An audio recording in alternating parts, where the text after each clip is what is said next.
Жылдам хабарнама шұғыл дерек. Ассалаумағалейкум, Армағазақ Алматыдан барған премьер-министр Әлихан Смайылов жалақы мәселесін көтерді. Бұған не себеп болған? Егер осы турысында толығырақ мәліметке ие болғыңыз келсе, арнамыздағы подписаться және бір ғана лайк түймелерін басып, видеоролигімізді соңына дейін қарастырыңыз. Ал онда біз бастадық. Қалада жалақыны өсу қарқыны соңғы 10 жылда республикалық орташа деңгейден төмен. Смайылов бұл тенденциясына өзгерту қажет деп санайды. Алматылықтардың нақты ақшалай кірісінің жыл сайынғы өсуін қамтамасыз ету қажет. Бұл көшенді жұмыс.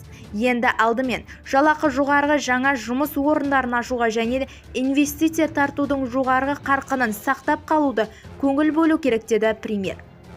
Айтуынша, халықтың табысын арттыру жұмысы инвестициясының тежеу шараларының тікелей байланысты. Сондықтан базарда, соның ішінде алтын орда баға белсендігін жіті қадағалау қажет. Бізді тамашалауды жалғастырыңыз және ең соңғы жаңалықтарды алғашқылар қатарында тек қана біздің каналымыздан таба аласыздар.